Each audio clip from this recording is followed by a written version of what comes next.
नेपाल के रैपर बालेन्द्र शाह ने केपी शर्मा ओली को हराकर सबसे बड़ा उलटफेर किया है। नेपाल में राष्ट्रीय स्वतंत्र पार्टी के नेता बालेन्द्र शाह ने शनिवार को 4 बार प्रधानमंत्री रह चुके केपी शर्मा ओली को भारी मतों से हरा दिया। इसके साथ ही आरएसपी देश में अगली सरकार बनाने की ओर बढ़ रही है।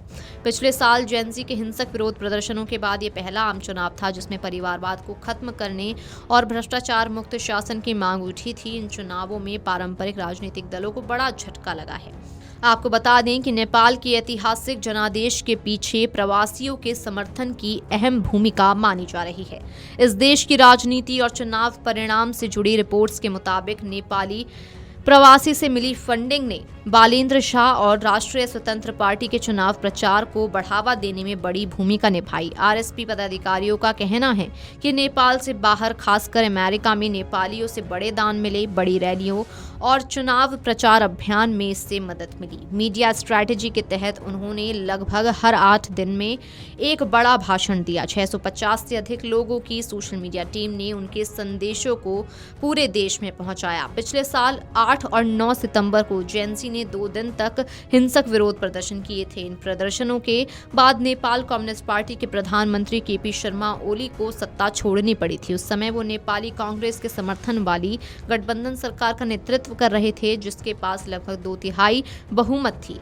ओली के पद छोड़ने के बाद अंतरिम सरकार का नेतृत्व करने के लिए बालेन का नाम सामने आया था, लेकिन उन्होंने प्रस्ताव ठुकरा दिया था। उन्होंने कहा था कि वो पूर्ण कार्यालय के लिए संसदीय चुनाव लड़ना पसंद करेंगे। जनवरी में वो आरएसपी में शामिल हुए और जल्द ही उन्हें पार्टी का प्रधानमंत्री पद का उम्मीदवार घोषित भी कर दिया गया। चुनाव अभियान के दौरान जेएनजी ने भ्रष्टाचार पर सख्त कार्रवाई, बेहतर शासन, भाई भतीजावाद खत्म करने और राजनीतिक नेतृत्व में पीढ़ीगत बदलाव जैसे मुद्दों को प्रमुखता से उठाया। नेपाल की संसद में कुल 275 सदस्य होते हैं। इनमें से 165 सदस्य प्रत्यक्ष मतदान से चुने जाते हैं, जबकि 110 सदस्य आनुपातिक प्रतिनिधित्व प्रणाली से चुने जाते हैं। प्रत्यक्ष मतदान के तहत 165 सीटों के लिए करीब 3400 उम्मीदवार मैदान में थे, जबकि आनुपातिक प्रणाली के तहत 110 सीटों के लिए 3135 उम्मीदवारों ने चुनाव लड़ा। आनुपातिक मतदान प्रणाली में भी आरएसपी ने बढ़त बनाई। पार्टी को 1,26,503 वोट मिले। नेपाल कांग्रेस को 38,343 वोट, यूएमएल को 28,721, राष्ट्रीय प्रजातंत्र पार्टी को 10,962, नेपाली कम्युनिस्ट पार्टी को 10,794 और श्रम शक्ति पार्टी को 6,474 वोट मिले। आरएसपी ने काठमांडू जिले की सभी 10 सीटों पर जीत दर्ज की।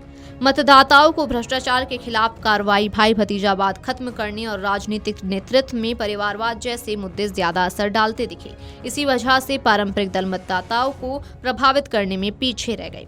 35 वर्षीय इंजीनियर, रैपर और अभिनेता बने बालेन के नेपाल के अगले प्रधानमंत्री बनने की संभावना जताई जा रही है। ये नतीजे स्थापित राजनीतिक दलों के प्रति जनता के असंतोष को भी दिखाते हैं। पिछले 18 वर्षों में नेपाल में 14 सरकारें बन चुकी हैं। वीडियो डेस्क अमरुजाला.com। अगर आप ये वीडियो YouTube पर देख रहे हैं तो हमारे चैनल को सब्सक्राइब कर बेल आइकन दबाएं और Facebook पर देख रहे हैं तो हमारे पेज को लाइक करें।